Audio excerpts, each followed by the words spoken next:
Betsy. Welcome to Season 1, Episode 4 of the Front Porch Book Club. The Front Porch Book Club is a podcast that meets twice a month. We like to dig deep into the relationships between characters and the worlds they live in.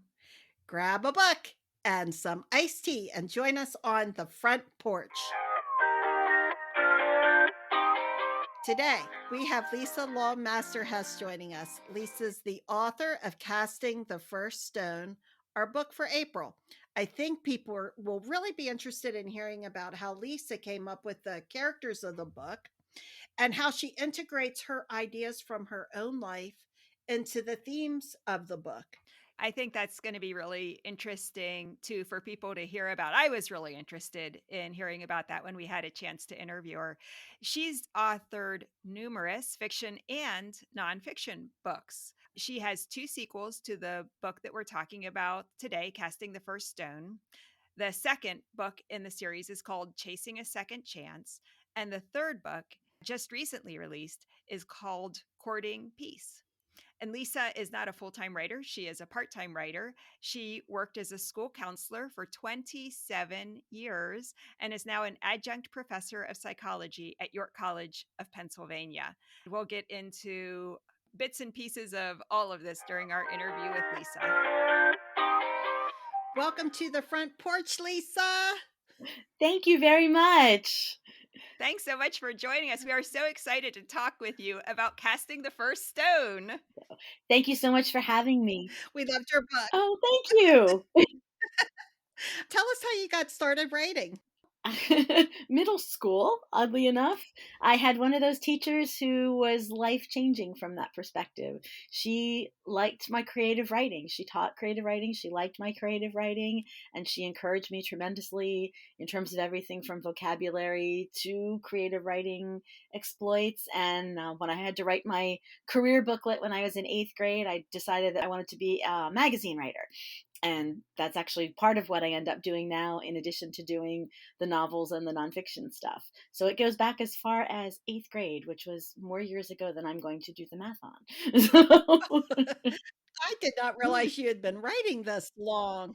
Well, writing professionally, I started in 1993, which was actually the year that I started Linda at York Suburban. I went from a full-time job to a 4-day-a-week job. And my sister, who is my copy editor, because she is a professional copy editor, so it's nice to be related to a professional copy editor, said to me, you've always wanted to write. Why don't you use your Fridays to write? And so I did. And I started putting out queries to magazines and things along those lines. And I initially didn't think I could write fiction because I became part of a critique group. And one of the women in my critique group planned her novels out so meticulously. She would have scene by scene on index cards. It was this beautiful, incredibly detailed, meticulous planning. And I thought that's how you had to write fiction. So I thought I'm never going to be able to do that because I just don't think that way. And then I came across the idea that there are plotters and pantsers. And she's a plotter and I'm a pantser. Once I know my people, once I know my characters, my story flows from there. And I joke a lot of times on my blogs that my characters are running the show. It's only half joking. Some of the ideas are when one of my characters, Bets notably, has a very big mouth and will tell me very often what she wants me to write about her. So Casting the First Stone centers on a custody battle. And I know that your background is working with families. Did you draw from your experiences at all in a general way as you wrote this book? I did, in particular with how this impacted Charlie. Yeah. Interestingly, this particular book came out of a story that was written for something else. When I wrote Diverse Divorce, I wrote vignettes for different characters or different stories, different types of stories that kids whose parents were going through divorce would be experiencing. And one of them ended up getting pulled from Diverse Divorce for reasons the editor and I couldn't really come to agreement on how it needed to go. And so we mutually agreed to pull it. And that ended up becoming a middle grade novel. And the mother in that piece inspired me to write Marita. And so from there went to kind of Charlie's perspective on things. So it was a very interesting confluence of different things that came in. Nancy, I'm glad you asked the question of, did I in general do this? Yes, in general.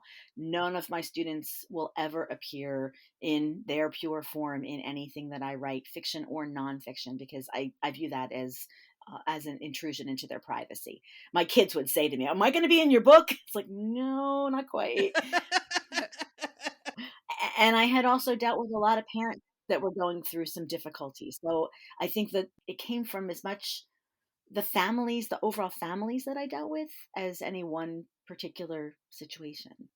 This book is the start of a 3-book series, and then you've also written nonfiction as well. So why don't you tell us a little bit about the nonfiction work that you've done? Oh, thank you. That started when I was working as a school counselor, as an elementary school counselor. Some of the lessons that I was teaching in classes, I pulled together and submitted to a publisher who dealt with primarily counseling type books. And so the first book, Acting Assertively, came directly out of lessons that I taught to fourth and fifth graders when I was working with them. They wanted it in a lesson plan format, which was a piece of cake to write because that's what I had been doing. And then Diverse Divorce, the stories in that, the vignettes came from a class I took through the Institute of Children's Literature, and I was sort of trying to get a feel of writing a little bit of fiction, and I just wrote about a whole bunch of different kids going through a whole bunch of different situations. And again, none of those represent a particular child. All of those were drawn from a variety of children. No one child in any of those vignettes is any one child I ever had. And then most recently, then there was a big long lag where I was writing only fiction and articles. But recently in 2019, Know Thyself, The Imperfectionist's Guide to Sorting Your Stuff was published by our Sunday Visitor Press. And that came also out of some work I had done with kids. It was inspired by an office move when I was still working in the elementary school. And I wanted to get myself organized. I am one of those people who is organized but doesn't always look organized. Yep. You know someone like that. Very well. So I started working on some ways to get organized in different ways. And I was in my 40s at that point and thought, wait, why should my students have to wait till they're 40 something to figure this out?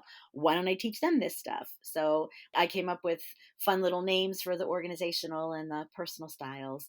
And the whole idea here in this book is that people don't organize in one particular way. I mean, there are what I call type A organizers who very naturally use all of the traditional types of tools to organize, and then there are the rest of us, and we try those tools and they don't work, and so we think we're broken, when in reality we're not using the right tools for the way we think. So it goes back to larger concepts of personal strengths and almost learning styles types of things. What are our organizing styles? What are our thinking styles? How do they drive organization?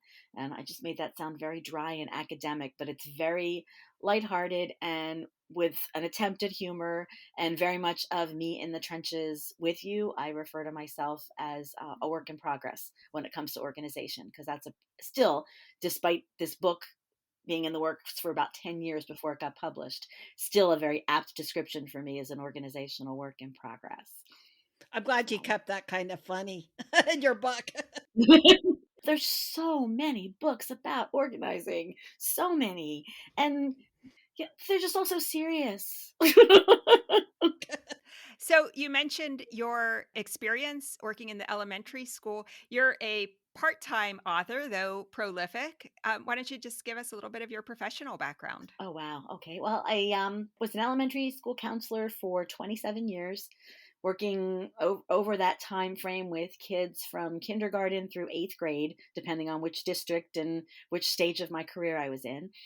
And an opportunity to retire early popped up in 2012, and I took it, in part because I never really got to be a stay-at-home mom. So I got to be a stay-at-home mom for the 4 years my daughter was in high school. You can imagine that was greeted with mixed support on her part. Really? You're going to be here all the time? But I don't give her enough credit. I'm so glad I did it, but it also opened the door for me to be able to do some some more writing and teaching in different ways. During the first year I was retired, I did a lot of community ed classes, some on writing, some on organizing, because I was trying to get that book put together and trying to share what I had shared with my students. And then in April, after I'd been retired for almost a full year, I got an email that York College was looking for a part time professor for child development, and would I be interested? And I was. And that job now has grown. I'm still an adjunct. I guess this is my 8th year there. I started in 2013. And I teach child development, and I teach in the fall a freshman seminar, first year seminar, and then in the spring either more development, or this semester I'm fortunate enough to be teaching a positive psychology class. And my writing and my teaching and life in general all feed each other. It all comes together. There are pieces, a lot of the articles that I write come out of what I'm working on instructing in class, because I love to learn in addition to teaching. So I'm always reading new stuff. You definitely have your hands in lots of different areas and things. I love positive psychology. Didn't realize you were teaching that. So kudos to you. That's one of my favorite subjects. Oh, thank you. Mine too, Linda. Back to the book. How did you come up with the title Casting the First Stone? Yeah, titles are normally hardest thing. I struggle with them. Courting Peace, the third one in this series, had no title for the longest time. It was like the third book was what it was called.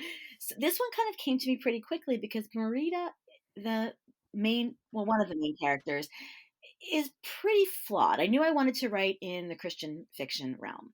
And from a Christian perspective, because she has really basically abandoned her faith, she looks pretty flawed, and she looks like there's an awful lot to be critical and judgmental about. And so casting the first stone seemed very appropriate. It also, Jim actually arose as a counterpoint to that. But a funny thing is, I was leaving church one Sunday, and our parking lot at our church tends to be very crowded. And sometimes as we're leaving, people are very gracious, and sometimes they're not. And one particular Sunday, as I was trying to merge, I'm hesitating to say this because people know what church I go to. But this could be the same, could be said, I think, for any large church that doesn't have people directing traffic. I think so. Definitely. Some weeks you can merge, and some weeks people absolutely put their blinders on and won't let you in. And out of that encounter, and I was laughing the one Sunday, I'm thinking, where have we been for the last hour and a half? And you won't let someone in front of you. So the whole premise behind that was that we're very flawed when we go out into the world, no matter how good we are or try to be, no matter how hard we try to practice our faith, we're human. And there are those times where we're not practicing what we preach at all. So all of those pieces sort of came together for the confluence for casting the first stone, that who's going to be the person, if we go back to that Bible story, who's going to be the person to cast that stone at her? Who's the person that's so perfect that they always let somebody merge in front of them, and that they always do the right thing, and that they've never made any mistakes? Who is so perfect that they can judge this character, who has there's lots of angles in to judge, particularly from a Christian faith perspective. There are lots of things that she does that are very counter to that perspective. And that's the kind of character I wanted to write in Christian fiction, because so much of the Christian fiction I had read to that point had characters that were so perfect that I didn't enjoy the story. The conflict wasn't genuine because the people were doing everything right. So where's the conflict? And I know that's what we aspire to, but this is fiction. And I want my characters to be people that I want to sit down with at Starbucks and have a conversation. And that I'm not going to feel like I have to be on my best behavior all the time. And I hope that I've achieved that with these characters, that even with the ones who are better examples of what we strive to be as Christians, that they still have flaws and they still don't always do the right thing.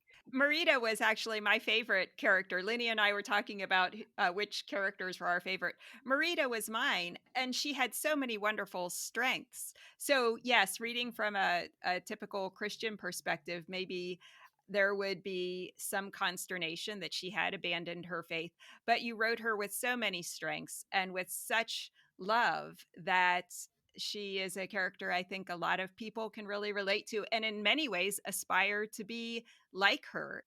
She would be very surprised to hear you say that second part. Because I know, like, having been in these characters' heads for as long as I have, or them in mine, however we look at it, I don't think she sees herself as a role model at all. I don't think actually any of my characters do, which may perhaps be, if I dare say this about my own characters, the beauty of the characters is that they all recognize that they are flawed, and they think they do the right thing. Like Marita's pretty sure she's a good mom, Yeah. but there are a lot of other things in her life she's not sure about. And Angel's pretty sure that she's a good Christian, but there's a lot of other things in her life that she's not so sure about. Yeah. We both had different takes on who we liked best, who we favorite characters in your story. Both of your characters have very different faith journeys, and I do appreciate that your characters are very dimensional. No one's very flat, goody two shoes. I thought, like Nancy, your Marita character had a lot of depth to her, and there were a lot of things that I really liked about her. Being a mom was one of them, but their faith journeys were very different, Mm-hmm. and their backgrounds affected where they were now when we're entering into the story. I'd be interested to hear. This is from a Catholicism background. I'm assuming, maybe I shouldn't assume, that you're Catholic. And how did maybe your personal experiences growing up? Did you grow up in the church? How did that affect your writing? You know something about Sunday school and the way people are in Sunday school. And handsome youth group pastors. I'm thinking there's something there too. I did not have one of those. I'm Oh, sorry I'm to so say. sorry. I did not. I was trying to think of a really good foil for Marita. Who would be the last person that Marita would be drawn to? And that pretty much, Lucas pretty much summed it up. Yeah. But first of all, Linda, the first thing that you said about you and Nancy having different opinions about who you were rooting for and who you like, that makes me so happy, because my goal in writing this book was that by the middle of the story, you didn't know who to root for. That I wanted it to be that at the outset, most people were going to be drawn to either Marita or Angel, but that if I were doing my job right, by the time you got to about the midpoint of the story, you didn't really know who you wanted. You knew you didn't want Jim to win, but you didn't really know which of the two women you were rooting for. So in your question, Linda, I heard validation that I achieved that. I'm so excited. That's great. But yes, you are right that my background is Catholicism. And it's funny that those who are Catholic read Catholic into this book. Not everybody does. I waffled over whether to make this sort of generic Christian or Catholic. I ended up going a little more generic, but not as generic as I thought I did based on the responses from readers. My own faith journey, very interesting that you would ask, cradle Catholic, and got to college and sort of kind of kept up with it, more so than a lot of folks that I know, less so than a lot of my friends who are a lot more devout.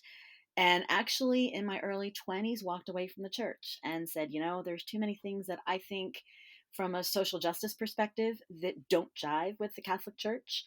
And I walked away for about 15 years. During that time, I one point started going to a Lutheran church. I identified as being Lutheran. So I've had the Catholic experience, I've had the Protestant experience. After my daughter was born, my mom had gone into this little fancy little boutique, and she's telling the story afterwards about all these little girls in there parading around in their first Holy Communion dresses. And my daughter was not even a year old at the time. And I thought, she's not going to have that. She's not going to have that same experience I had. She's not going to do first confession. She's not going to do first Holy Communion. She's not going to. And the following Sunday, I went back to a Catholic church, walked in for the first time in about 15 years, and Wow. remembered and liked it a lot better. The other thing that fed into my experience of walking away in my mid-20s was that I hadn't found a good church home. And that's part of what informs Angel's character, is she's always found a church home, and Marita has not. And honestly, ladies, I don't know if I thought about it in those terms until talking to you about it right this minute. But I didn't have a church home at that time in my 20s when I walked away. And when I walked back into church, I was like, okay, Kind of. I could see myself. And then when I tried, oh, good, I get to redeem my church that I just outed the parking lot about. I walked back into that church, which was unlike any other Catholic church I had ever been in, just in terms of sheer Yeah. size. So we all now, York folks, we all know who I'm talking about now. Yes. And I was home. I walked in and it was like, this is it. And I stopped church hopping, trying to figure out where I was going, and I've been there ever since. So despite the fact that we don't all play nicely in the parking lot, I'm very happy with the church home that I found, but it took me a while to get there. And I never thought about the concept of a church home. But Marita didn't have that, and Marita had it sort of Right. ripped away from her. What had been her church home, she was battling in the same way that a teenager battles, which is what led her into the inciting incident in the first place. She made a very premature decision at 16 to abandon everything because she was hurt by what had been her church home. Spoiler alert, no abuse. There was no abuse going on. There was just Marita making some teen choices that led her to not be so popular in her church home. And she returns to church, and so did you. Yep, but I didn't go back because of a youth pastor. We have very different motives for going back to church. We both loved Charlie, and we were both rooting for Charlie. We loved the strong mom that Marita is, as we both identified with her very strongly, and we wanted what was right for Charlie. So we were definitely rooting for Charlie too. That's good to hear. Their love for Charlie, all the women that are surrounding Charlie, we loved that their love for Charlie is what brought them together. And it speaks on the power of women that we have, and that if we come together, a lot of things can happen in a positive way. And so often, women in our society are painted as not being able to do that, at being at odds with one another, at backbiting. And when we look at bullying with girls is usually relationship oriented rather than physically oriented. And I wanted to write a story where the women could all get along despite their tremendous differences. Thank you for that. I appreciated that. I was hoping that would happen. We do see that the church for Angel is a home, but we also see that she carries a real fear of judgment from some of her friends in the church. So it feels a little bit like a two-edged sword for her. It's home, but it's a home with some rules that she feels she needs to follow. Can you tell us a little bit about writing a character with that kind of tug of war inside of her? And that's an interesting perspective, Nancy, that for her, it's more that drive to be perfect. I don't know that she sees it as these are the rules I have to follow. It's imposed by the church. For Angel, they're more self imposed rules that she's been trying to be perfect her whole life. And so, if she's not, what happens if she's not, especially when she's the struggles that she's having with trying to become a mother in this book, if she's just perfect, she can make everything turn out the way she wants it to.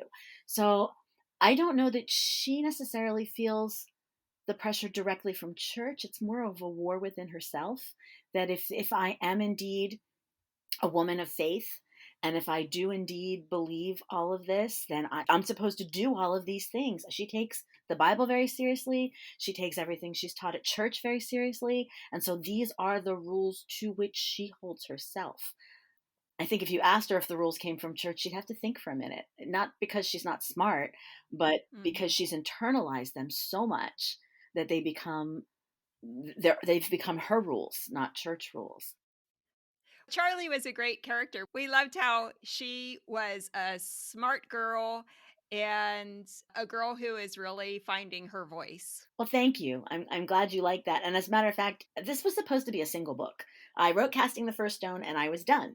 And I was fortunate enough to be having parties and sharing it with friends. I was so excited. I had lunch parties and people would read it and say to me, "You are writing another one, aren't you?"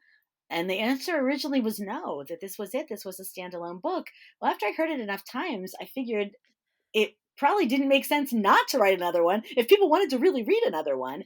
And so I did. I wrote two more and I'm done now because I want to move on to some other. I love these characters and they will probably pop up on my blog because I don't think I can totally say goodbye to them. But in the second and third books, Charlie has a voice. So the first book, Casting the First Stone, Angel and Marita are sharing the point of view. And then in the second book and the third book, Charlie, Angel, and Marita all have a point of view. And actually, Charlie doesn't age a lot over the course of the series. She starts out a 12-year-old and ends up as a 13-year-old even by the end of the third book. But as she's growing and the things that she's coping with in her own mind are growing as well, she has more to say. So she has a point of view in the second book and even more of a point of view in the third book. She has more time on the page in the third book. I'm excited to read them. When Lenny and I were talking about the book, we were wondering if Charlie would emerge as a more central character. So it's fun to hear that she does. Yep, she earned that privilege. Great. I have a friend that I worked with who wants Bets to have her own spin-off book, Marita's best friend. So Bets also got more page time in the third book. That's great. We loved how each of the two women and then Charlie each had one really great girlfriend who told them what they thought, who was there for them, who listened to them process things. And that kind of close girlfriend relationship is so important to so many of us. And it was great to see depicted so well in fiction. Thank you. It's interesting with Bets and Marita. Marita, in her faith journey, becomes more forgiving faster than Bets does. Bets holds a grudge on Marita's behalf longer than Marita holds the grudge, and not just because of Lucas. I mean, there's absolutely influence there, but Marita is smart. She comes to realize that one individual does not represent an entire church. And again, that kind of goes back to the whole idea of the parking lot story that I was halfway into before I realized I should probably not be telling it. But that was that one individual on that one day, and that doesn't represent that person or that institution. So what do we expect from our institutions? What do we expect from the people who go there? Can we keep in mind that we're all human, regardless of the fact that we're trying to do the best that we can? Or do we become like Angel, that our standards are so high that even when we're really, really good, it's still not good enough? I mean, there's just so many questions that we have as women and as human beings that I think these characters explore. And again, we're making it sound really deep. I think it's a fairly easy read. I think it's a fairly light book. And I'm thrilled that you all are finding such nice themes in this. Yeah, we found a lot to talk about for sure. Can you tell us what you're working on now? What's up for you next? I'd like to write something about motherhood, midlife motherhood, and the identity journeys that we take as women in midlife.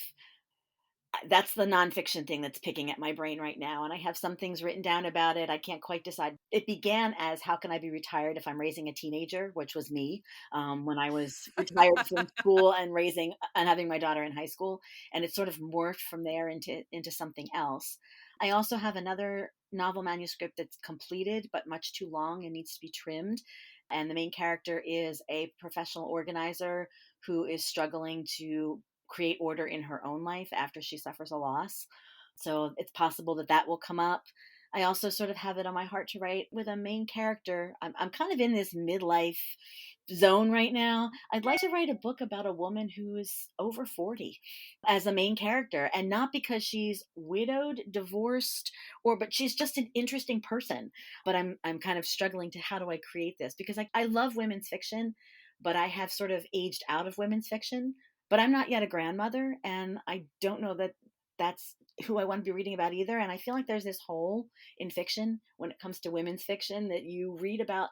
You can only read about the 30 somethings for so long after you've passed 40 something. That's way in my rearview mirror at this point. But I'd like to write a book for women my age with, all right, I can't say 40s anymore either, but in her 40s or 50s. And I haven't quite decided what my angle in is. So a bunch of stuff. And now I've put it out there, and somebody who's a smart, savvy marketing writer is now going to take my ideas and go, "Ooh, that's a good idea. Now I'm going to do this with it." So if I drag my feet, someone else will get there first. But please, somebody else write a book with a 40 or 50 something protagonist, not because her husband has died or she's had some horrible tragedy in her life. Just can she just be 50 and happy, and let's find some normal conflicts for her? That sounds like good reading. Thank you, Linda. Women our age kind of disappear from fiction, from stage, from Yep, movies. You just don't see women in their 40s and 50s. Women are around in their teens and 20s and 30s, and they reappear as grandmas. But I think there are several decades there that we are mostly absent. yep. And I would like to write that protagonist, but she hasn't spoken to me yet. I haven't quite figured out. I have one in my mind, and she is a divorcee, but that's just kind of putting her where she is in life. And she hasn't come to me. Marita came almost fully formed. And Angel as a counterpart was easy to write because once I had Marita, the counterpart was easy. This protagonist is taking her time arriving. I guess we do slow down as we get older. We are excited to read your next books. Please come back on our front porch when you write your next books. Where are the best ways for people to track what you're doing and what projects you're working on? I am on Facebook. I have a Facebook writer page, which is Lisa Lawmaster Hess, writer. Um, and I also am pretty active on Twitter. My Twitter handle that I'm active on most is at org by style, ORGBYSTYLE. Although my fiction stuff a lot of times is just at L2 Hess on Twitter. If you want to get inside my author head, I'm Lisa Lawmaster Hess also on Pinterest, and I have boards that are like my planning boards and what do things look like. Like Kelsey, who's the professional organizer, is a redhead, so I have a board that's got a whole bunch of redheads on there to kind of get a visual of what Kelsey might look like, and there are wedding gowns on there because there's a wedding in that story. So you can kind of get inside my head by looking at the writer boards that are there. And I am not very good about staying up to date on posting my blogs there, but I also have blog boards on Pinterest as well. Instagram, I'm still figuring out because it's so visually oriented. Probably not a lot about the writing, but you can find me there as Lisa Lawmaster Hess as well.